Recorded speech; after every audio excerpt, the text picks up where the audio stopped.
আপনার খুশি না বেজা? কে কে খুশি একটু হাতটা তুলে দেখান দেখি। হাতের ইশারায় সবাই দেখছি আনন্দিত। জবানের আওয়াজে কে কে আওয়াজ দিচ্ছেন দেখি একবার নারায়ে তাকবীর। এই আওয়াজে হবে না, মুসলমানের মতন আওয়াজ দেন। সাধু খাওয়া রোগীর মতন নয়, ইমানদারের মতন একটা আওয়াজ দেন দেখি নারায়ে তাকবীর। ওলিদের মহাব্বতের পরিচয় দিয়ে একটা আওয়াজ দেন দেখি নারায়ে তাকবীর। হাল তৈরি করে একটা আওয়াজ দেন নারায়ে তাকবীর।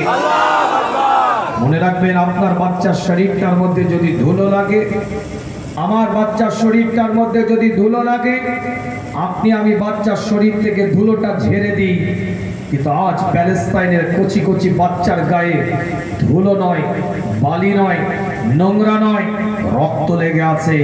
তার বাপ তার মা একবারও তাদের বুক থেকে রক্তটা মুছে দেয়নি।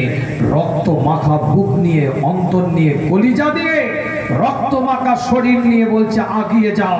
সামনে দাঁড়িয়ে আছে বাইতুল মুকাদ্দাস, ওটা হেফাজত করাটা তোদের ঈমানি দায়িত্ব।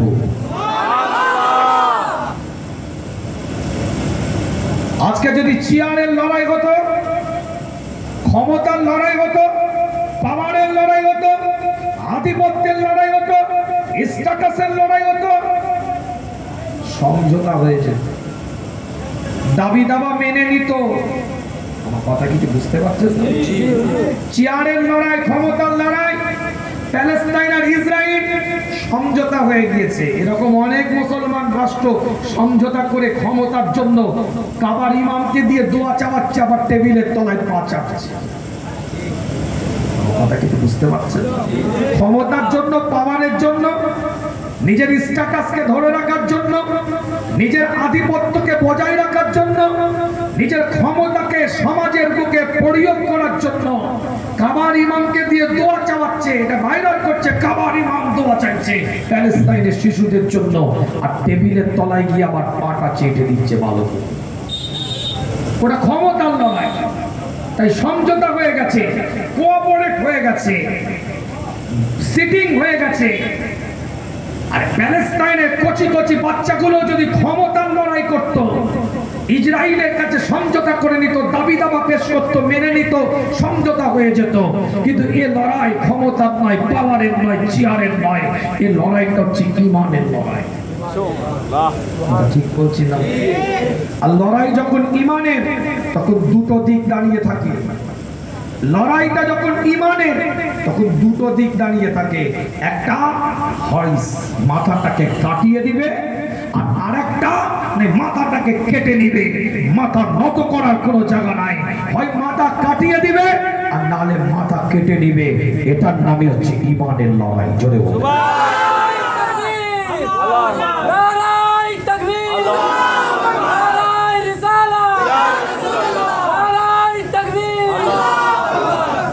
আগিয়ে যাব আলোচনা, এক একটা আলোচনা হবে। ওলির মারকাজে বসেছি যখন, আলোচনাটা সেদিক থেকেই হবে। আমি অনুরোধ করব, পিছন দিক থেকে একটু আগিয়ে আসেন, সামনের দিকে যদি খালি জায়গা থাকে একটু আগিয়ে আসেন। একটু পরিবেশটা তৈরি করতে হবে, একটু আগিয়ে এসে একটা তাকবীরের ধ্বনি দিতে দিতে আগিয়ে আসেন। নারায়ে তাকবীর। হাল তৈরি করে বলেন নারায়ে তাকবীর, নারায়ে তাকবীর। हाजी इसहाक हाजी मुस्तफा मादानी रहमतुल्लाह अलैह के बार्षिक इसाले सवाब, हाजी मुस्तफा मादानी रहमतुल्लाह अलैह के बार्षिक वाज महफिल इसाले सवाब, सिलसिलाए पुरपुरा शरीफ, सिलसिलाए पुरपुरा शरीफ, मसलाके मुजद्दिद ज़मान, मसलाके मुजद्दिद ज़मान। नारे तकबीर। रमजाনের মাসটাকে অতিক্রম করে এসেছে। কোরআন জানিয়ে দিয়েছে সূরাতুল বাকারা দ্বিতীয় নম্বর সূরা 183 নম্বর আয়াতের মধ্যে, ইয়া আইয়ুহাল্লাযীনা আমানু কুতিবা আলাইকুমুস সিয়াম কামা কুতিবা আলাল্লাযীনা মিন ক্বাবলিকুম লাআল্লাকুম তাত্তাকুন। যে মাসে আল্লাহ শাহর রমাদানুল্লাযী উনজিলা ফীহিল কুরআন, কোরআনটাকে নাযিল করেছে, রহমতের মাস, নাজাতের মাস, মাগফিরাতের মাস। যে মাসের সম্পর্কে আল্লাহ বলছেন শেষ 10 দিনের বেজর রাতগুলোকে লাইলাতুল কদর খায়রুম মিন আলফি শাহর, 1000 মাসের রাত্রির থেকে বেশি উত্তম আল্লাহ পাক বানিয়েছে। সেই মাসটাকে অতিক্রম করে আরবি বছরের 10ম মাস সাওয়াল মাসের মধ্যে আল্লাহ পাক বসার সুযোগ করে দিয়েছেন। এই জন্য শুকরিয়া তার বলি আলহামদুলিল্লাহ। জোরে বলা যাবে আলহামদুলিল্লাহ। আল্লাহ নবী আল্লাহ রাসূল এলান করে দিচ্ছেন, বুখারী শরীফ 1950 নম্বর হাদিস, মুসলিম শরীফ 1146 নম্বর হাদিস। আম্মাজান আয়েশা সিদ্দিকা রাদিয়াল্লাহু তাআলা আনহা থেকে হাদিসটা রওয়ায়েত। আম্মাজান বলছেন, শাওয়াল মাস আসলে রমাদানের কাজা রোজাগুলোকে আমি আয়েশা আদায় করে নিতাম। সুবহানাল্লাহ সুবহানাল্লাহ। আল্লাহ নবী মুহাম্মদ রাসূলুল্লাহ সাল্লাল্লাহু আলাইহি ওয়াসাল্লাম জানিয়ে দেন, মুসলিম শরীফটা খুলে দেখেন 1164 নম্বর হাদিস। আবু দাউদ শরীফ রওয়ায়াত করেছে, তিরমিজি শরীফ রওয়ায়াত করেছে, ইবনে মাজাহ রওয়ায়াত করেছে। কুতুবুস সিত্তা সিয়াসিত্তা 6টা কিতাবের মধ্যে এই হাদিসটা 5টা কিতাবের মধ্যে রওয়ায়াত করা হয়েছে। আল্লাহ নবী আল্লাহ রাসূল জানিয়ে দেন, যে ব্যক্তি শাওয়াল মাসে 6টা রোজা রাখবে, 6টা সিয়াম আদায় করবে, 6টা রোজা আদায় করতে থাকবে, আমার আল্লাহ এই 6টা রোজা রাখার কারণে 1 বছরের রোজা রাখার সমতুল্য সওয়াবটা দান করে দেয়। আল্লাহ নবী মুহাম্মদ রাসূলুল্লাহ সাল্লাল্লাহু আলাইহি ওয়াসাল্লাম জানিয়ে দেন, কোরআন এলান করে দিচ্ছে সিত্তাতুল আইয়াম, গোটা পৃথিবীটাকে আমার আল্লাহ 6 দিনে তৈরি করেছে। এই 6 দিন এই তামাম বিশ্বটাকে তৈরি করতে আল্লাহ সময় লেগেছে। এই 6 দিন অন্য কোন দিনে নয়, এই শাওয়াল মাসের 6 দিনে আমার আল্লাহ তামাম পৃথিবীটাকে আমার আল্লাহ পাক সৃষ্টি করেছে। এই মাসের গুরুত্ব আছে, এই গুরুত্বপূর্ণ মাসে গুরুত্বপূর্ণ জায়গায় বসে আছে, কথা ঠিক না? একটা পয়েন্টের উপরে আলোচনা আপনাদেরকে আজকে আল্লাহ কবুল করেছেন, এই সুন্দর জায়গায় আল্লাহ বসার সুযোগ করে দিয়েছেন। আল্লাহ চয়েস করেছেন, পছন্দ করেছেন আপনাকে। মুজাদ্দিদে জামানের এপার বাংলায় ওপার বাংলায় লক্ষ লক্ষ মুরিদ ভক্ত ভালোবাসার মানুষ, লক্ষ লক্ষ মুরিদ ভক্ত ভালোবাসার মানুষ, সেই লক্ষ লক্ষ মুরিদ ভক্ত ভালোবাসার মানুষদের মধ্যে থেকে আল্লাহ আপনাকে পছন্দ করেছে, আল্লাহ উনাকে পছন্দ করেছে, আল্লাহ তিনাকে পছন্দ করেছে। তাই মুজাদ্দিদে জামান জানার দোয়ার ফসল মুজাদ্দিদে জামান রাহমাতুল্লাহ আলাইহি, সে হাজী মুস্তাফা মাদানী রাহমাতুল্লাহ আলাইহি, তার বারগায় তার দরবারে আল্লাহ আপনাকে হাজিরা দেওয়ার সুযোগ করে দিয়েছে। সুবহানাল্লাহ, নারে তাকবীর, নারে তাকবীর। একটা করে কথা বলে দিয়ে যায়। আল্লাহ নবী আল্লাহ রাসূলের 1,25,000 সাহাবার মধ্যে একটা সাহাবা আমার রাসূলের দোয়ার ফসল। সেই সাহাবাটার নাম হচ্ছে হযরত ওমর ফারুক রাদিয়াল্লাহু তাআলা আনহু।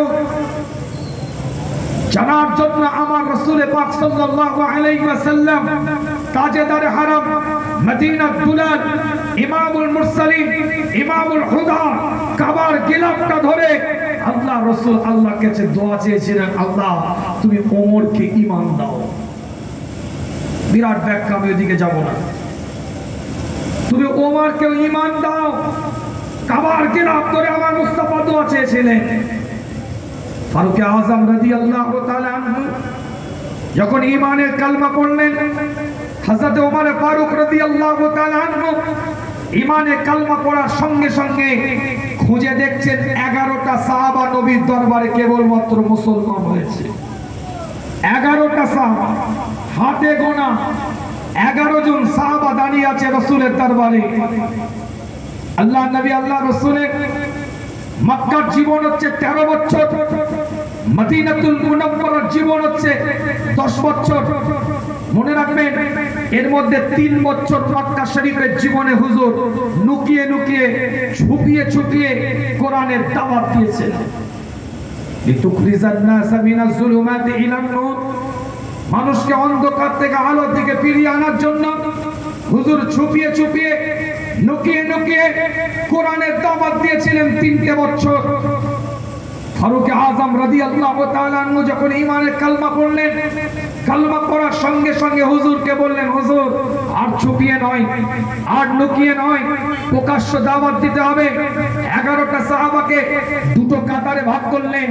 মক্কার জমিনে, মক্কাতুল মুকাররমায়, বালাদুল আমিনে, মক্কার বুকে ফারুক আযম রাদিয়াল্লাহু তাআলা আনহু দুটো কাতারে 11টা সাহাবাকে ভাগ করে কাবা শরীফ পর্যন্ত তাকবীরের ধ্বনি দিতে দিতে নিয়ে গিয়েছিলেন। মক্কার কোনো মাইল লাল ছিল না যে হযরত ওমরের সামনে দাঁড়িয়ে কথা বলবে। আল্লাহ পাওয়ার দিয়েছিলেন, একটা অ্যাবিলিটি দিয়েছিলেন। একটা মডেল এক হতে পারে কিন্তু র‍্যাম এক নয়। যুবকরা কতটা বুঝবে? মডেল এক হতে পারে কিন্তু প্রসেসর এক নয়। মডেল এক হতে পারে কিন্তু মনে রাখবেন ভিতরের হার্ড ডিস্কটা কিন্তু এক নয়। ঈমান আমারও আছে, ঈমান তাদেরও আছে। তারাও লা ইলাহা ইল্লাল্লাহ মুহাম্মাদুর রাসূলুল্লাহর উপর ঈমান এনেছে। আজকে 180 কোটি মানুষ লা ইলাহা ইল্লাল্লাহ মুহাম্মাদুর রাসূলুল্লাহর উপরে ঈমানে দাঁড়িয়ে আছে। মডেলটা এক, আল্লাহ ছাড়া কোনো মাবুদ নাই, মুহাম্মাদুর রাসূলুল্লাহ সাল্লাল্লাহু আলাইহি ওয়াসাল্লাম আখেরি নবী, শেষ নবী, খাতামুন নবিয়্যিন, লা নবী আবাদি। এটা মডেলটা এক কিন্তু প্রসেসর সবার এক নয়, র‍্যাম সবার এক নয়, হার্ড ডিস্কটা সবার এক নয়। এই কলিজার পাওয়ারের অ্যাবিলিটিটা এক একজনের এক এক রকম।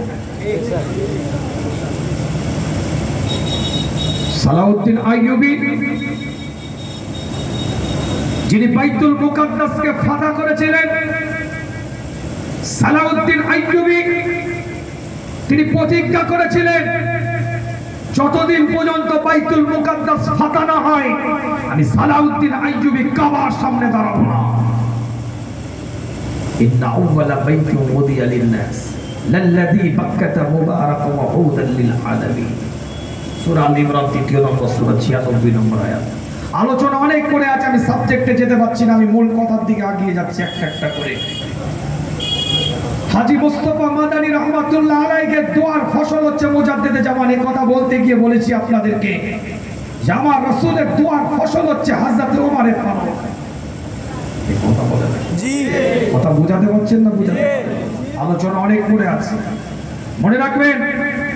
যেমন হুজুরে পাক সাল্লাল্লাহু আলাইহি ওয়াসাল্লামের দোয়ার ফসল হচ্ছে ফারুক আযম রাদিয়াল্লাহু তাআলা আনহু, তেমন ঠিক আল্লাহ নবী আল্লাহ রাসূলের দোয়ার ফসল হচ্ছে উচ্চ মানের সাহাবা হযরত আবু হুরায়রা রাদিয়াল্লাহু তাআলা আনহু, যিনি মনেই রাখতে পারতেন না, তার ইয়াদদাশ, স্মরণ শক্তি, ইয়াদদাশ খুব কমজোর ছিল, দুর্বল ছিল। ইয়াদদাশ দুর্বল হওয়া মানুষ, কমজোর হওয়া মানুষ হযরত আবু হুরায়রা রাদিয়াল্লাহু তাআলা আনহু, যার ভালো নাম হচ্ছে আব্দুর রহমান। আবু হুরায়রা রাদিয়াল্লাহু তাআলা আনহুকে দোয়া করেছিলেন। মুস্তাফার দোয়ার ফসলে 5374টা হাদিস হাদাসানা হাদাসানা আকবরানা আকবরানা বাসানা আমার হযরত আবু হুরায়রা রাদিয়াল্লাহু তাআলা আনহু মুখস্থ হয়ে গেছে।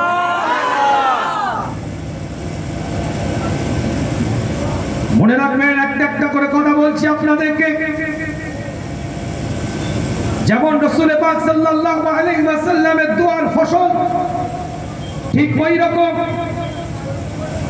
ছোট্ট করে বলে দিই আপনাদেরকে। মাসুম রব্বানী মুজাদ্দিদ আল ফিসানি রাহমাতুল্লাহ আলাইহির সন্তান মাসুম রব্বানী, তিনার দোয়ার ফসল ছিলেন বাদশা আলমগীর औरंगजेब। मासूम रब्बानी रहमतुल्लाह अलैह मुजद्दिद अल फिसानी रहमतुल्लाह अलैह के सन्तान, तिनार दुआर फसल হচ্ছে हाजी मुस्तफा मादानी रहमतुल्लाह अलैह।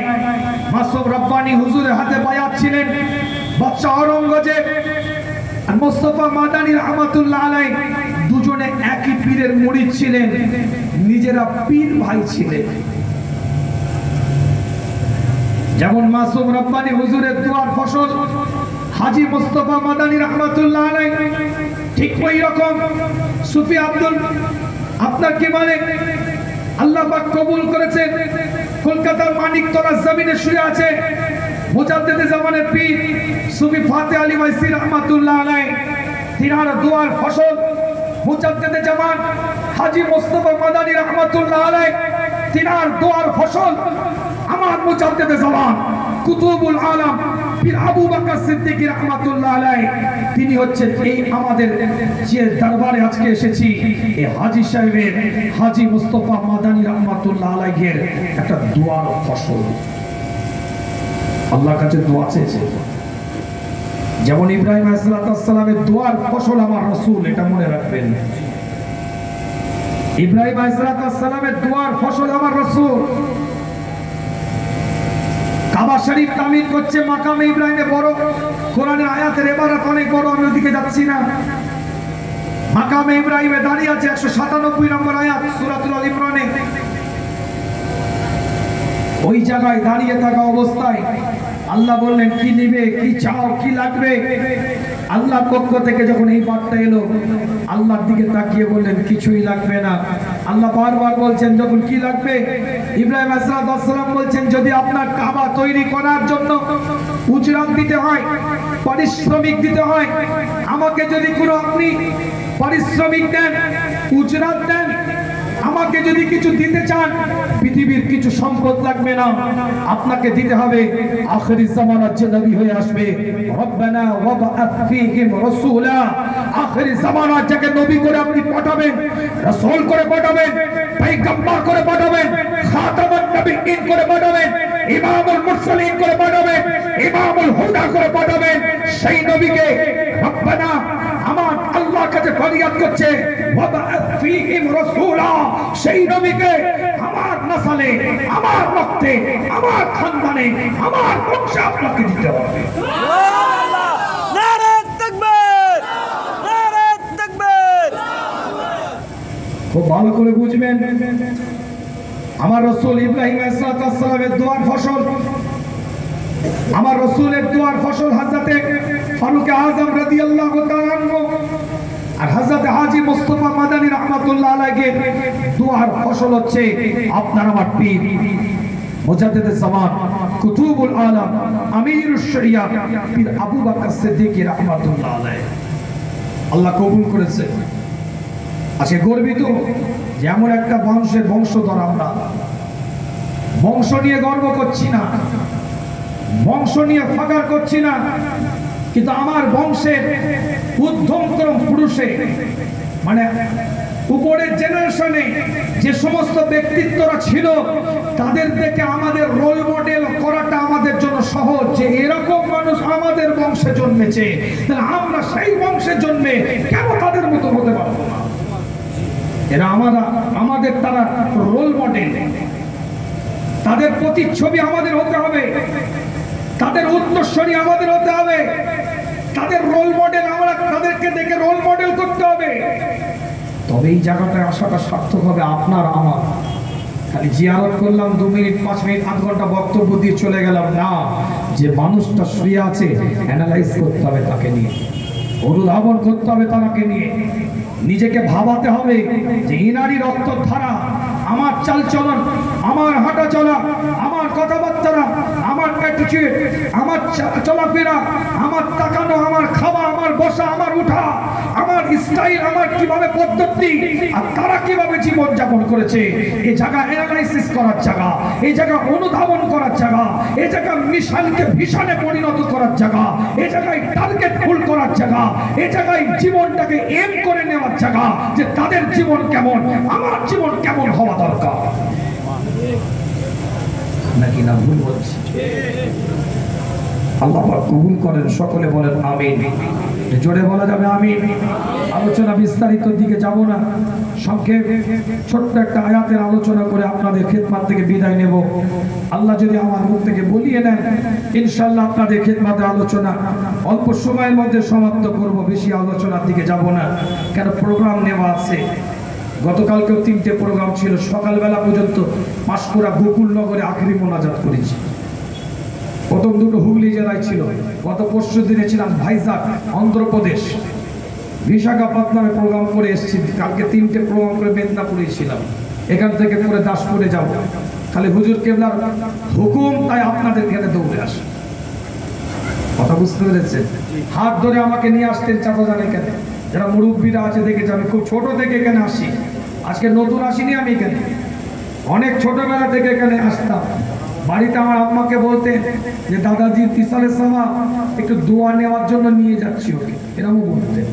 ছোট থেকে আমি আসতাম। আল্লাহ পাক কবুল করেন, সকলে বলেন আমিন।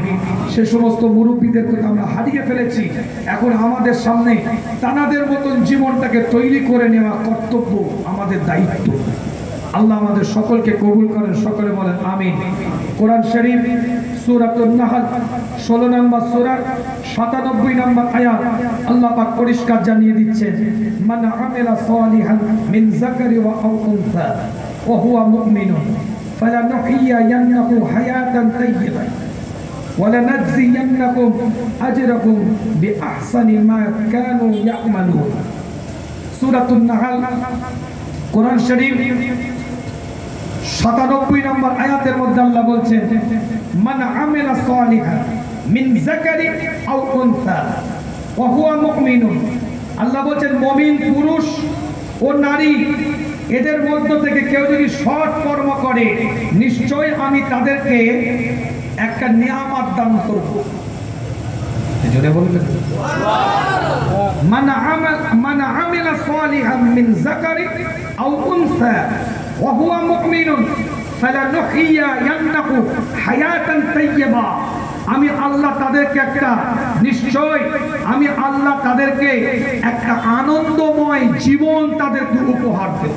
সুবহানাল্লাহ। জোরে বলা যাবে না? সুবহানাল্লাহ। ওয়ালা নাজজিয়ান্নাকুম আজরাকুম বিআহসানি মা কানু ইয়ামালুন।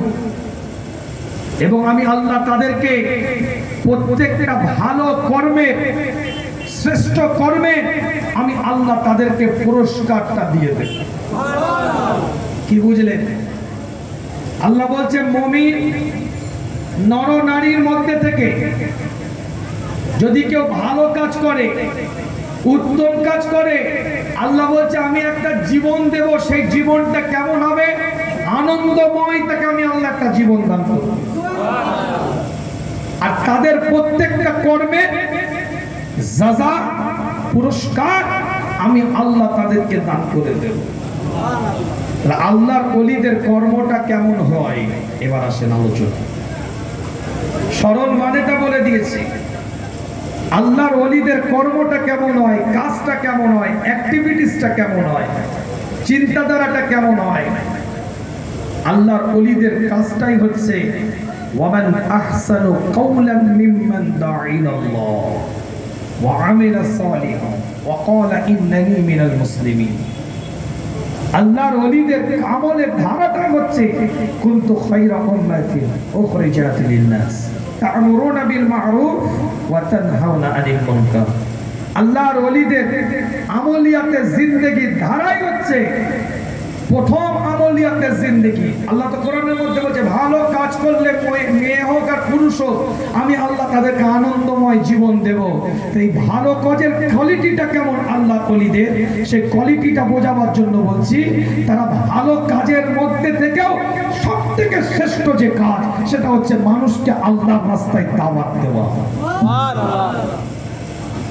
কাজ তো অনেক রকম আছে, কথা বলেন জি, কর্ম তো অনেক রকম আছে, কিন্তু কর্মের মধ্যে থেকেও শ্রেষ্ঠ কর্ম কিছু আছে। তো ইবাদত তো অনেক রকম আছে, কিন্তু নামাজের মতন কি ইবাদত আছে? তেলাওয়াত তো অনেক রকম আছে, কিন্তু কোরআনের মতন কি তেলাওয়াত আছে? জিকির তো অনেক রকম আছে, কিন্তু কালমার মতন নাফিজবাতে জিকিরের মতন কি জিকির আছে? আল্লাহ রাসূল নিজে হাদিসে বলছে আফজালুজ জিকির। আমার কথা কি বুঝতে পারছেন না?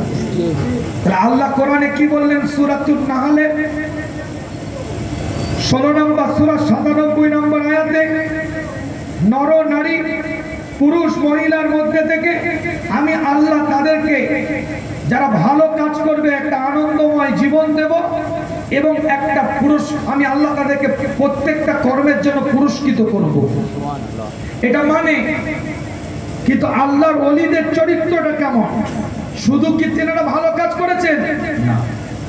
ইংরেজিতে সুপারলেটিভ ডিগ্রি বলে একটা বিষয় আছে। গুড মানেও ভালো, বেটার মানেও ভালো, বেস্ট মানেও ভালো। একজন 33 পে পাস করেছে, তাকে আপনি একটা পয়েন্ট দিয়েছেন। একজন 50 পে পাস করেছে, তাকে আপনি একটা গ্রেড দিয়েছেন। একজন 80 pay letter mark pay pass করেছে, তাকে আপনি একটা গ্রেড দিয়েছেন। সবথেকে টপ লেভেলের যে পরীক্ষা 90 প্লাস পেয়েছে, তার গায়ে লেখা আছে এক্সেলেন্ট। কথা বলেন না জি, কেন লিখলো? আলোচনা কিন্তু এখানে এক্সেলেন্ট শব্দটা কেন ব্যবহার করা হলো? বেটার মানেও ভালো, গুড মানেও ভালো, কিন্তু বেস্ট যেখানে ব্যবহার হয় সেখানে গুড আর বেটার চান্স পাই না। জি জি, আপনাদের কাছে বলে দিয়ে যাচ্ছি, স্পষ্ট কথা বলছি আপনাদেরকে। 220 ভোল্টটা একটা ভোল্ট, 440টা একটা ভোল্ট, 11,000 একটা ভোল্ট, আবার 33,000 একটা ভোল্ট, সবই কারেন্ট। কিন্তু কারেন্টের কোয়ালিটি আছে না নাই? আর কি বুঝাবো কম টাইমের মধ্যে? আর কি উদাহরণ দেখো? তাহলে মুমিনের একটা কোয়ালিটি আছে, আমি আগেই ভেঙে দিয়েছি কথা, সেখান থেকে দলিল দিয়ে আলোচনা কিন্তু আগিয়ে নিয়ে যাচ্ছি। আবার ভালো কাজকে মানুষকে আল্লাহ পুরস্কৃত করবে, কোরআনের আয়াত দিয়ে বুঝিয়েছি। কিন্তু ভালো কাজের মধ্যে কোয়ালিটি আছে, সেই ভালো কাজের কোয়ালিটিটা কি সেটা আবার কোরআন দিয়ে বুঝিয়েছি। সূরাতুল হামিমের 134 নম্বর আয়াতে, ওয়ামান আহসানু কাওলাম মিম্মান দা ইলাল্লাহ, সবথেকে ভালো কাজ হচ্ছে যে ব্যক্তি আল্লাহর রাস্তায় বান্দাকে আহ্বান করে। জোরে বলে সুবহানাল্লাহ, জোরে বলে সুবহানাল্লাহ, জোরে বলে। এই জায়গাটার একটা পরিচিতি পরিচয় আছে, পুরাতন জেলখানা। ইতিহাস জানেন, শুনে নেন আমার কাছ থেকে। মোস্তফা মাদানী রাহমাতুল্লাহ আলাইহির বাড়িটা ছিল পুরাতন জেলখানার গায়ে। এখানে হুজুর হুজরাখানায় বসবাস করতেন, থাকতেন। এই পুরাতন জেলখানায় যারা থাকে, আমি এটা বলছি না যে সবাই অপরাধী, এটা আমি বলবো না। হুজুর কি বলছেন আপনি? জেলখানায় থাকছে অপরাধী নয় মানে? আরে নির্দোষ ব্যক্তি তো অনেকে জেলখানায় পড়ে আছে, আবার দোষী মানুষ রাস্তায় ঘুরে বেড়াচ্ছে। আমি জেলখানায় যারাই আছে তাদের কেন অপরাধীর চোখে দিয়ে কথাটা বলছি না, কিন্তু জেলখানায় যারা প্রবেশ করে অধিকাংশ তাদের মধ্যে থেকে অপরাধীরাই থাকে, আর ওটাকে সংশোধনাগার হিসাবে সেটাকে ব্যবহার করা হয়। মুস্তফা মাদানী রাহমাতুল্লাহ আলাইহির তৎকালীন যুগে বাংলা, বিহার, উড়িষ্যার নবাব করতে চেয়েছিল। বাংলা, বিহার, উড়িষ্যার নবাব করতে চেয়েছিলেন বাদশাহ আওরঙ্গজেব। ইতিহাস খুলে দেখে নেবেন, আমাদের পূর্বপুরুষ কি লেভেলের জমিদার ছিল। বাংলা, বিহার, উড়িষ্যা নবাব করতে চেয়েছিলেন, তিনি নবাব হননি। তারপরেও আওরঙ্গজেব তিনাকে হাদিয়া দিয়েছিলেন, কয়েক হাজার একর সম্পত্তি হাদিয়া দিয়েছিলেন, যে আপনি এর থেকে খাজনা তুলে খাবেন। হাদিয়া দিয়েছে, দোস্তকে হাদিয়া দিয়েছে, যান আপনি এগুলো তুলে খাবেন। কিন্তু সব কিছু দেখেই নেই, এসে পড়ে আছে জেলখানায়। মানুষ যাদেরকে অপরাধী হিসাবে নিয়ে যাওয়া হয়েছে, তাদেরকে গিয়ে দাওয়াত দিয়ে দিয়ে এক একটাকে আল্লাহর ওলি তৈরি করছে।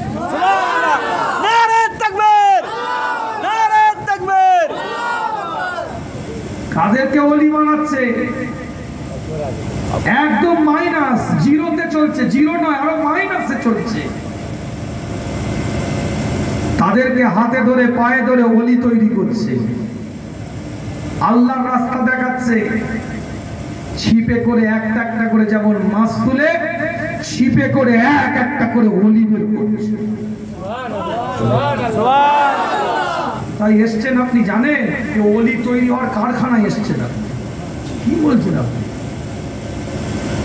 এখানে ম্যানুফ্যাকচার করা হয়, আল্লাহর ওলিদের তৈরি করা হয়। এত বড় কথা বলে গেল।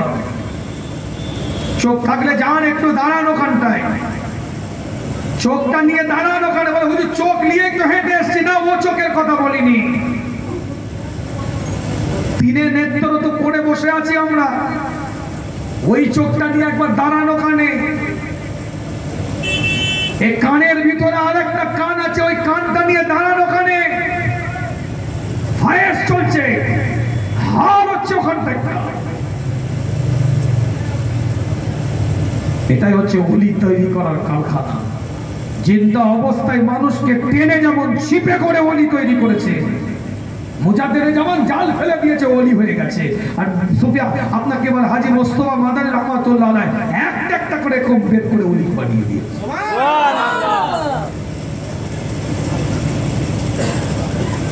এখনো ওলি তৈরি করে দিবে ওখানে। সেই জায়গাটা নিয়ে দাঁড়াতে হবে। গীবত, পরচর্চা, পরনিন্দা, হিংসা, বিদ্বেষ, লোভ, সেই নিয়ে হুজুরের দরবারে দাঁড়ালে কিছুই খুঁজে পাবে না। তো সিরিজ কাগজ দিয়ে ঘষে দিয়েছে লেন্স ক্যামেরা, কি দেখতে পাবে? ঝাপসা। সিরিজ কাগজ দিয়ে ক্যামেরার লেন্সটা ঘষে দিবে, কি দেখা যাবে স্ক্রিনে, মোবাইলে? কিছুই দেখা যাবে না, শুধু ঘোলাটে। ওই গীবত, পরচর্চা, পরনিন্দা, হিংসা, লোভ, ফেরেববাজি, চিটিংবাজি, মিথ্যা ও কলিজার মধ্যে সিরিজ কাগজের মতো ওই অন্তরের চোখে ঘষে দিয়েছে। ও লেন্স আর মেগাপিক্সেল আর কাজ করবে না, ঘোলাটে হয়ে গেছে। কি বুঝবে তুমি এখানে গেলে?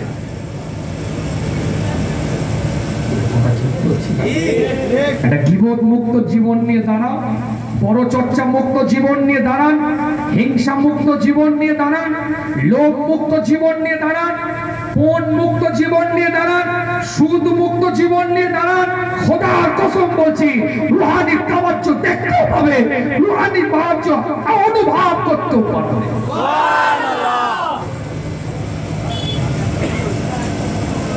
এই জায়গাটাই যে এইখানটা আমার হাওয়া লাগছে না, কি করে বুঝতে পারছি এটা হাওয়া লাগছে? দেখতে পেলাম অনুভূতি শক্তি, অনুভব করছি আমি। কিন্তু যদি এই জায়গাটা অবশ হয়ে যায়, চিমটি কাটলেও তো বুঝতে পারবো না, হাওয়া তো দূরের কথা, আমাদের কলজেটা অবশ হয়ে গেছে। তাই রুহানি দোয়াও দেখতে পাচ্ছি না, ফায়েজও দেখতে পাচ্ছি না। যদি সে জায়গায় থাকি, রুহানি দোয়াও দেখতে পাবো, ফায়েজও দেখতে পাবো। কথা ঠিক বলছি না? আমার কথা অসুবিধা হচ্ছে নাকি আপনাদের? রাগ করছে? ওলির দরবার, এখানে ওলি হয়ে যেতে হবে। রাজি আছি ইনশাআল্লাহ? কে কে রাজি আছে একটু হাতটা তুলে দেখান, হাতটা তুলে দেখান।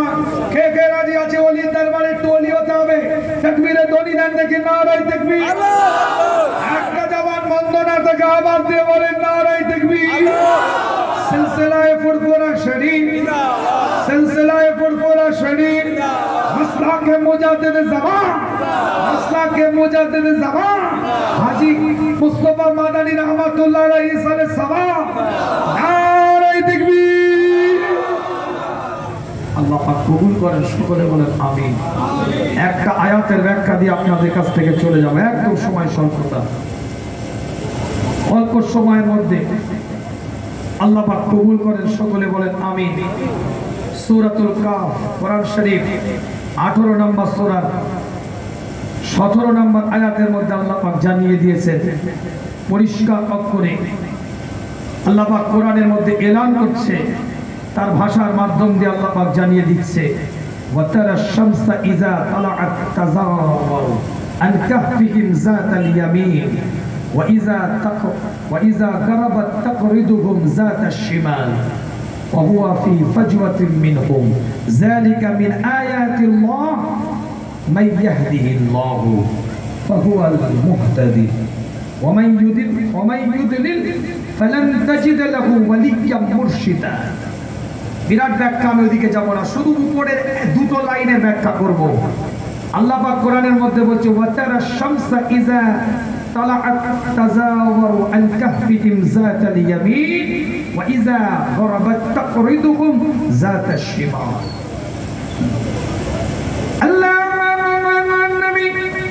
নবী মুহাম্মদ রাসূলুল্লাহ সাল্লাল্লাহু আলাইহি ওয়াসাল্লামের উপরে এক একটা কোরআনের আয়াতকে আল্লাহ পাক হয়ে থাকে না বানোয়াটি আলোচনা আপনাদের খেদমতে নয় দলিল কেন্দ্রিক দুটো কথা বলবো শেষ কথা বলছি আপনাদের কাছে আলোচনায় টানবো আপনাদের কাছে আমার পূর্বে আলী আজগার ভাই একটা কথা বলে গিয়েছিলেন শেষের দিকে আপনাদের কাছে কুকুর আওয়াজ দিয়ে বলছে হাম ভুকনে ওয়ালা কুত্তা নেহি হো এই কথাটা বলে উনি শেষ করেছে আলোচনা যে গুহার সামনে কুকুরকে রাখতে দিচ্ছ না আসহাবে কাফের সাতটা যুবক ছেলে যে গুহার মধ্যে কুকুরের বাইরে থাকতে দিচ্ছিল না আওয়াজ করবে বলে বিশাল ব্যাখ্যা আমি ওদিকে যাব না কিন্তু কোরআন কি বলছে শুনেন ওই গুহার মধ্যে আল্লাহর ওলিগুলো বসে আছে ঘুমিয়ে আছে দীর্ঘ সময় আসহাবে কাফের ওলি বান্দাগুলো সাতটা যুবক ছেলে ওই জায়গায় অবস্থান করে আছে আল্লাহ পাক নিজের সূর্যকে বলছে এই সূর্য তুই যখন আসমানের দিকে উদিত হবি পূর্ব দিক থেকে যখন তুই উঠবি আল্লাহ সূর্যকে বলছে এই সূর্য তুই যখন পশ্চিম দিক থেকে পূর্ব দিক থেকে উদিত হবি ওয়া তারাশ শামসা ইযা তালাআত তাযাওয়ারু আন কাহফি ইনজাতাল ইয়ামিন এই সূর্য তুই যখন উদিত হবি তুই যখন উঠবি একটু ডান দিকে চেপে তুই উঠবি কেন আমার আসহাবে কাফের আল্লাহর ওলিগুলো শুয়ে আছে তুই যদি তোর কক্ষপথে উঠিস ওই গুহাটা গরম হয়ে যাবে তারা কষ্ট পাবে তাই তোর কক্ষপথটাকে তুই পরিবর্তন করে দে সুবহানাল্লাহ আরো জোরে সুবহানাল্লাহ আমি বানোয়াটি বলিনি কোরআন বলছে আমরা সবাই জানি সূর্যের কক্ষপথে উঠে কক্ষপথে ডুবে আল্লাহ বলছে কক্ষপথ চেঞ্জ কর ওয়া তারা শামসা ইযা তালাআত তাযাফফারু তুই যখন উঠবি আনকা ফিকিন জাতাল ইয়ামিন আসহাবে কাফের ডান দিকে চেপে উঠবি কেন তোর কক্ষপথে যদি তুই উঠিস ওই গুহা গরম হয়ে যাবে আমার ওলি বান্দাগুলো ঘুমিয়ে আছে তারা কষ্ট পাবে তুই ডান দিকে চেপে উঠবি আমি আল্লাহ তোর কক্ষপথ ওলিদের জন্য চেঞ্জ করে দিলাম সুবহানাল্লাহ হ্যাঁ বাড়িতে যে সুবহানাল্লাহ বলবেন এখানে ওলির দরবারে বলার দরকার সুবহানাল্লাহ একটা মানুষের জবান বন্ধ না থাকে চিৎকার দিয়ে বলেন সুবহানাল্লাহ আরো আওয়াজ দিয়ে বলেন সুবহানাল্লাহ আবার আল্লাহ বলছে কি দেখে ওয়াইজা গারাবাত তাকরিদুকুম যাতা শিমাল তুই যখন ডুবে যাবি তুই যখন ডুববি ওয়াইজা গারাবাত তাকরিদুকুম যাতা শিমাল যখন ডুববি তখন তুই বাম দিকে চাপবি ডুবার সময় কক্ষপথ চেঞ্জ করতে হবে কেন ডুববি যখন ওই সময়ে গুহাটার মধ্যে রোদটা লাগবে একটু বাম দিকে চেপে ডুব আমি আল্লাহ তো ডুবারও কক্ষপথ চেঞ্জ করে দিলাম ওলিরা ঘুমিয়ে শুধু আল্লাহ এটা বলে চুপ করে গেলেন না তাহলে এটা একটা স্বাভাবিক মনে করতাম আমরা আল্লাহ বলেছে হুকুম আল্লাহ তারপরে বলছে ওয়াহুয়া ফি ফাজওয়াতিন মিনহু আল্লাহ ডাইরেক্ট জানিয়ে দিচ্ছে অথচ তারা গুহার মধ্যে শহীদ অবস্থায় আছে আল্লাহ বলছে যালিকা মিন আয়াতিল্লাহ এটা আমি আল্লাহ আমার নিদর্শন যে ওলিদের জন্য কক্ষপথ পর্যন্ত সূর্য পরিবর্তন করে দিয়েছি সুবহানাল্লাহ আল্লাহ পাক কবুল করেন সকলে বলেন আমিন কোরআন তার ভাষার মধ্যে দিয়ে জানিয়ে দিয়েছে একাধিক ইবারতের দ্বারা প্রমাণিত বিদায় নেব আপনাদের খেদমত থেকে আল্লাহ আমাদের সকলকে কবুল করেন সকলে বলেন আমিন তিনটা থেকে চারটা আয়াতের উপরে আলোচনা করেছি জীবনের নীতিমালা তৈরি করেন উসুল অনুযায়ী জীবনটাকে বানিয়ে নেন কি বুঝলেন সূর্যের কক্ষপথ চেঞ্জ হয়েছে কার জন্য আল্লাহর হুকুমে আল্লাহর ওলিদের কষ্ট না হয় তাহলে আপনার আমার এমন কিছু কাজ না হয়ে যায় আল্লাহর ওলিদেরকে যেন বিয়াদবিমূলক কর্মকাণ্ডের মাধ্যম দিয়ে কষ্ট না দিয়ে ফেলে আল্লাহ সূর্যের রোদ না লাগে ওলিদেরকে তাই ডান দিকে চাপতে বললেন বাম দিকে চাপতে বললেন তারপরে বলছে যালিকা মিন আয়াতিল্লাহ এটা আমার নিদর্শন বিরাট ব্যাখ্যা এর পরেও আয়াতের আছে, আমি এদিকে যাব না। আল্লাহ পাক কবুল করেন। গুনাহগারের জন্য দোয়া করবেন। এই মাহফিল আরেকটু সুন্দর করে আমাদের সাজিয়ে নিতে হবে, কথা ঠিক না বল? আপনার দায়িত্ব নেন, আগামী বছরও এই মাহফিল 10ই বৈশাখ হবে, আপনারা দায়িত্ব নেন এই মাহফিল আগামী বছরে যেন এই মাহফিল যারা এখানে এসেছেন তারা তো আসবেনই ইনশাআল্লাহ, শরীর সুস্থ থাকলে আর একজনকে ধরে নিয়ে আসতে হবে। রাজি আছেন ইনশাআল্লাহ? কে কে হাত তোলেন? আমিও নিয়ে আসবো একজনকে, সবাই তো? হ্যাঁ, মাশাআল্লাহ, আল্লাহ পাক কবুল করে। একজনকে যদি সবাই ধরে নিয়ে আসেন ডবল লোক হয়ে যাবে, আর আমভাবে প্রচার থাকবে। আল্লাহ পাক কবুল করেন। পীরজাদা আলহাজ হযরত মাওলানা মুহাম্মদ সলিমউদ্দিন সিদ্দিকী ভাইজান তিনি এসেছেন, আলোচনা করবেন ফুরফুরা শরীফের ঐতিহাসিক ইসালে সাহাবে যিনি আখেরি মোনাজাত পরিচালনা করেন, জিকিরের তালিম দেন আমার ওয়ালিদ সাহেব হুজুর কেবলা পীর আল্লামা আবু বকর মোহাম্মদ আব্দুল্লাহ সিদ্দিকী হুজুর কেবলা তিনি এসেছেন, আখেরি দোয়া করবেন। আমার পরে অল্প সময় আমার ভালোবাসার মানুষ আমার মেজো চাচাজান হুজুর পীর কেবলা দীর্ঘদিনের সফর সঙ্গী, আমার বাড়িতে আমাদের বাড়িতে বাড়ির ছেলের মতন মানুষ হযরত মাওলানা মুহাম্মদ তানজিল মণ্ডল, যোগ্য ব্যক্তিত্ব, ভালো বক্তব্য রাখেন আলহামদুলিল্লাহ। দোয়া নেওয়ার উদ্দেশ্যে তারই জলসার আলহামদুলিল্লাহ আল্লাহর শুকর অভাব নেই। দোয়া নেওয়ার উদ্দেশ্যে আমি বললাম হুজুর এসছে, তুমি একটু এসো হুজুরের সাথে, আমার আব্বাজানের সাথেই এসছেন, দোয়া নেওয়ার উদ্দেশ্যে একটু অল্প সময় বলবে, তারপরে ইনশাআল্লাহ পীরজাদা ভাই আসবে, আলোচনা করবে, আখিরি দোয়া আমার ওয়ালিদ সাহেব হুজুর কেবলা করবেন। গুনাহগারের জন্য দোয়া করেন, আমি আপনাদের জন্য দোয়া করি। আসসালামু আলাইকুম ওয়া রাহমাতুল্লাহি ওয়া বারাকাতুহু। দুরূদ শরীফ আল্লাহুম্মা